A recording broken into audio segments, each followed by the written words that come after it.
What up, fam? Welcome to Skill Tree, where we learn how to do just about everything. On today's show, we join the Fellowship of the Ring by making our very own Leaf of Lorien. Stay tuned. So it is no secret that I am a huge Lord of the Rings nerd. At least it shouldn't be a secret if you've been watching the show for any period of time. So when my man Kirkran Stakes over on the Discord asked me to make him a Leaf of Lothlorien, I straight up couldn't resist. To be honest with you, it sounds like I'm doing like a nice thing. I've always just kind of wanted to make one anyway, so, you know. There's no rule saying I can't be both nice and selfish simultaneously. Not only do I make this, but I make this using a technique where I'm using steel and sand to make it. It's actually a really cool technique. I'm excited to show you. Oh, and make sure you stick around because I'm having a special giveaway for you guys at the end of the episode. Look at me, just giving stuff away on Skill Tree. That's what I do here. Mostly because there's just too much, I have too much stuff. I have a lot of stuff. So we have very little to do with a lot of time to do it in. No, wait, other way. So without much further ado, let's level up this skill, building the frame. Now, although there are tons of good reference materials to be able to use on the interwebs for what this should look like, I had Middle Misread draw me one because, you know, copyright and stuff. Besides, it's fun to just be like, draw me a thing, and then it happens. The power goes to my head. That's right, talking to you, Maddie. I just went ahead and printed that up so I had it physically with me because I'm gonna be using it as a reference this entire time. That being said, I did adjust a little bit with the pencil because the leaf in the movie has kind of a waviness to it that wasn't reflected in that image. Once I was happy with that, I busted out this 20 gauge wire and got to shaping it around the border of my images. Just an FYI, this technique is kind of a derivative of another technique called Cloisonne or Cloisonne. Spelling here, that. It is an ancient Chinese technique in which they use wire to frame out an image, and they fill it with the sand and they fire it, which makes it one unified piece of really pretty deep colors. That being said, we found some reference material on the internet that shows people using them on phone cases in which they put a colored sand in with a resin and use that instead. So that's what we're going with here. We're going for this pseudo Cloisonne technique. So again, with that in mind, I'm just bending the wire around the outside of my image, using my hands for those more lazy circles, and a needle nose plier for sharper turn. And for the real sharp points of the leaves here, I end up making a tight turn and then using the pliers to close them all the way before spreading them back open. I also found for the more delicate work, you can use tweezers to make a lot of these bends as well. Doing this, it was really easy to bend up and shape all the little lobes of the leaf, constructing the entire thing in just 3 parts. And using this technique, I was actually able to get really close to my outline. I thought this bit would be the hardest bit, and it was actually the easiest. This is pretty simple to get done. Okay, so next come the little veins in the middle of the leaf here. To do that, I just laid down some small sections of wire along those veins on the image. That being said, while I was doing it, everything kept moving around on me and driving me crazy. I found an easy way to take care of this, though, is to put double-sided tape over my image and then just press down my metal bits on top of that. This helped keep everything steady while I was adding in more veins and trying to match those subtle little bends in the image. And even from right here, that's already looking pretty slick. Like maybe if you're really going for a very clean look, you can try soldering those together to kind of stop it from having those rougher edges. But I knew how I was gonna be sanding it later on and stuff, you wouldn't end up seeing any of that, so I was okay with leaving them a little blunted like they were. Okay, so but with that, the whole framework of this thing is done, and we can move on to backing the leaf. All right, so that framework looks really good, but we're not gonna be able to kind of fill it or anything unless we put a back on it. The material I will be using for this is a thin piece of aluminum sheeting I got from Home Depot. I believe it was 0.025 inches thick if you're looking for it yourself. Now to get the shape right, I just taped this cutout of the leaf right onto the metal. Now, if you have a nice pair of tin snips, you can just kind of cut these out. I only have these, which I believe are actually left-handed. I don't know where I got these or when. Probably stole them from somebody. Regardless, these bad boys are fantastic for cutting straight lines, not good at shapes, just doesn't have it. So instead, I just ended up using this Dremel with a little metal cutoff wheel. Now, while cutting this out, I made sure there's a little bit of extra room left all around the outside of the leaf, just because it'd be easier to sand that flush to the frame later on than it would to try to make it perfectly match right now. Once the rough estimation of the shape of my leaf was prepared, it was time to go ahead and stick those pieces all together. Now, on the very few resources I found of people actually using that Cloisonne technique, they used an epoxy called B7000. It's like a clear jeweler's epoxy that's supposedly pretty good for this kind of application. Mine, though, did not show up on time. So instead, I busted out some of this Gorilla Glue. This is just a two-part epoxy that I've used for a bunch of different applications and I know will work. All you have to do is pour out 2 parts evenly together and mix them thoroughly. Then I just buttered them onto the backing and carefully put it into position on top of my framework. Finally, I added a weight just to make sure everything adhered properly. Then I left it alone for like 2 hours to completely cure. After enough time passed where I was sure it was stuck together, I went ahead and peeled it from the paper and I was jazzed at how good this looked from here. Not gonna lie, I wasn't sure how everything was coming out. It looked cool, but I didn't know if it would look really cool. Already, it was at this point I was like, this is gonna come out cool. I know this will come out all right from here. Also, this seems like it would be a cool technique to like make a logo or some kind of shape if you wanted to do like a casting form for something. It was surprisingly easy to make some intricate shapes out of metal that look cool. All right, so the leaf that you see in the movie has kind of a subtle bend to it. It looks like a curling, kind of twisting leaf. Luckily, with an aluminum backing, I'm able to go ahead and just bend that by hand and put it into a shape that I like. All that's left to do on this step is to get rid of any of the excess metal that I left hanging over the edge. To do that, I just busted up my Dremel with this sanding drum and ground everything down flush to the edge. It is at this point, I had a little bit of a camera malfunction, so you didn't see what it looked like completely trimmed down. You will in subsequent steps, I just didn't have it like to show you there. You're smart, I trust you. You get the point. I just ground down the edges. Moving on! Green sand. Now that Cloisonne technique really intrigued me because of the depth of the color they're able to achieve. Again, looking at that cell phone case video, the color has a lot of depth and you're able to layer all of them together. It turns out the way they were able to do this was actually using colored sands mixed with a bit of a resin. Because the sand's heavy, you can stack them on top of each other, and sand is a mineral. It has a lot of different variations and depth and kind of sparkle in that color. Of course, take this with a grain of salt, or, sand in this case, because it was really hard to find a lot of information on this particular technique.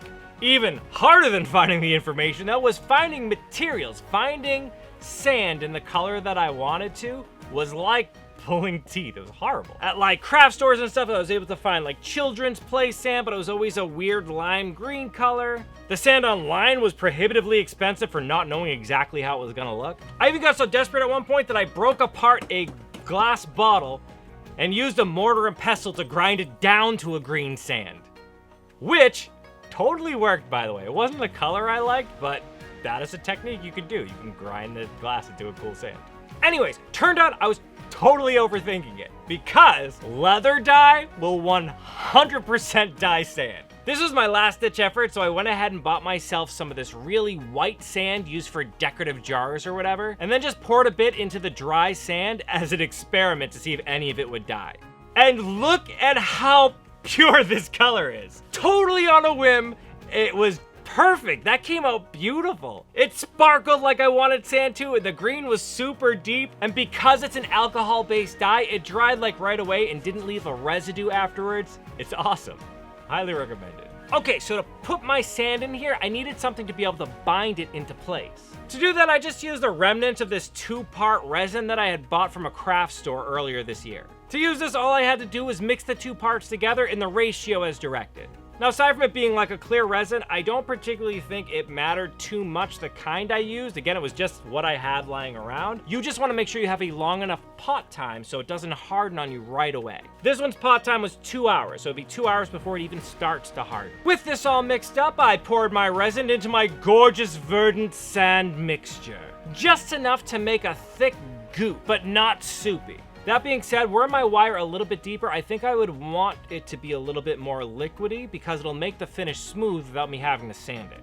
Now all I had to do was simply take that mix and use it to color in all the center of my leaf. I started off trying to carefully place it at first, but then found I can just kind of smear it into place and tap it down deep. Then just come back over and scrape the excess off of my metal. Also, because of how thin I started with my wire, I knew I would have to sand this down, so I didn't mind it being a little bit messy. Once that was all filled up, I just tapped it with a little metal punch just to let all the sand and resin settle into place. After which I just left it to harden until the next day. And this turned out extremely well. Like, it was a little bit rough in the higher areas because most of that liquidy resin settled in the lower areas, but again, I didn't mind because I knew I was going to be sanding it. The key here is it all held together as one solid piece. Not only that, but the color, like the depth of that color, was exactly what I was going for. Very excited about that. So with that tiny victory under my belt, we can move on to finishing touches. Okay, moving right along, it's time to smooth out and sexify this bad boy. I don't know how Galadriel will feel about me sexifying her leaves. Now, to get rid of the bulk of the real rough bits, I used my belt sander and just smoothed out any high points and also got rid of the already glossy bits so that it will match later on. This also exposed more of the metal of the wires, helping them shine through the green a little bit more. Once I was happy with how even everything was, I continued sanding by hand, starting from 100 grit sandpaper and moving all the way up to 3000 grit. Let me tell you, this was looking sexy. I love that darkness of the green against the metal. I thought it looked really cool. I did mess up in one bit kind of in the corner here where it sanded a little bit thin and you can kind of see the backing coming through. But that's okay, because that's exactly where this little wire ends up covering later on, so no one's the wiser, and you won't tell. I trust you. Now at this point, I really liked that kind of matte dark finish, but I did want this to be glossy. It's glossy in the movie, and I think it just kind of lends itself to being a glossier piece. So to achieve that, I just covered the whole surface of it with a UV resin, and then hit it with a UV light to harden. And this is what I love about UV resin. It is instant satisfaction. Within 5 minutes, I had a crystal clear, shiny, hard shell over this leaf. And seriously, it is beautiful. Like, at this point, it's sealed up, that part of it's done, and I was beside myself happy. You can see the depth of the mineral that is the sand that's in there, and it kind of shines depending on how you catch it in the light. It's beautiful. It's like pearlescent. I love it. I love it. I don't want to give it away now, it's mine. Okay, but now we just have a couple more finishing touches. The movie version of this has these kind of pretty wiry vines that go all around the leaf. To achieve that, I just busted out this 14 gauge steel wire I have and twisted it into shape around my leaf, just trying to match the way the movie looked. This was probably the easiest part to do. Everything just kind of bent and folded around the leaf. Not really rocket science here. Now to keep everything in place, everywhere it touched on the leaf, I just added a little spot of super glue. This doesn't take on any real weight, and that seems to be more than enough to hold everything in place. Finally, to make this a functional brooch, I needed to add a little brooch pin to the back. Now these came with this adhesive plastic backing, but I really didn't like the look of that. So I just went ahead and broke off the little connectors so that all I was left with was the metal of the clip. Then I applied a liberal amount of super glue to the back and carefully positioned it right where I needed it in the center of the pin. And check that out! This is my first attempt trying something like this, and I could not be happier with how it came out. Again, the sand inside has a super deep color and makes a really neat, glistening kind of mineral effect. Methinks the elves of Lothlorien would be proud of my attempt here today. I know I am, and it even has like a really nice weight to it because it's made out of solid, heavy materials. It's really nice. I'm proud of this thing. Now, for those of you who are here just to learn how to make this is the end of the episode, I suppose, so hit me with that like it, love, and don't forget to subscribe so you know when I release new content. For everybody else, I have a giveaway for you. Now, I've said it before that my favorite part about making this show is when one of you contacts me to tell me that something I did here kind of motivated you or inspired you to try it on your own, igniting either like a new passion or just you had some fun doing it. And doubly so when that new passion of yours becomes like a business. Like you take the leap and you decide to do this thing because you love this new skill you've developed so much. That makes me crazy happy. So when my boy Brandon decided he wanted to open up Nova Leathercraft after having watched my first bracer video and deciding to follow along, like that was huge. And now at this point, check out his stuff. He does like bags and guitar straps and dope wallets. His skills have gotten to be way up here. And as a thank you to this show, he went ahead and made me a wallet. Now, let me tell you, thing is quality. This thing is really, really nice. And not only did he make me a wallet, he made you a wallet too. So here's what I need you to do. If you're interested in winning this here little leather wallet, why don't you leave me a hashtag Nova down in the comment section below. Of the people who post that, I will select a name at random and I will send you this plus maybe a little something from me. And Nova, seriously, I really appreciate this gift. This means a lot to me, so thank you so much. It's awesome. Plus, I'm due for a new wallet because this one is hurting. Do check out Nova Leathercraft stuff down in the description below and contact him if you're interested in doing a thing. And this isn't a paid thing. I just really like it when one of you skill monkeys does something like this. So if any of you have a business that you've kind of started after watching the show, or you just kind of really want to show the world what you got, by all means, reach out, talk to me. We all level up together. While we're talking about our dope members, let me throw out some of the stuff you've been working on over in the Discord server. The skill monkeys over in the Discord server are always leaving me what they've been working on. And let me tell you what, they are always working on something dope. The fam has crazy talents and are always willing to share what they're working on. So if you are somebody who's working on projects or you just kind of want to see what everybody else is doing, consider joining the Discord server, link in the description below. Now I want to give a special shout out to my newest high tier Patreon members, River Strong, Alarise the Rabbit, and of course, the Robot Wolf. Thank you guys so much for supporting the channel. You guys rock. Because of you, we are now able to make this show a lot larger than it was before. Some of you may have seen it over on my communities page, but we're going from these longer episodes being every week to every other week just because the scope of the projects that we're looking to work on are just too big for me to finish in one weekend. And the only way I'd be able to do that and have other people on my team able to help edit these videos and give me the time needed to do those larger projects is because of my Patreon members. So seriously, you guys mean the world to me. Without you, I wouldn't be able to be pursuing this crazy thing I'm doing here, and it's amazing, and I super appreciate everything you do. An extra special shout out to the Robot Wolf. Hickson Lupus, here there be wolves. She is also a mod over on my Discord server, so she's kind of pulling double duty here, so thanks, Wolf, you rock. Now, if you have any skills you'd like to see me cover here, why don't you leave it down in the description, and I will add it to the list. In fact, who knows, maybe like this one, I might just make it for you and send it your way. All right, I gotta go. I hear the Urukai have been scouting the woods near the area. They'll be needing my bow, and my axe, and my sword. It's best to be prepared for these kind of things. In the meantime, though, keep leveling up, you.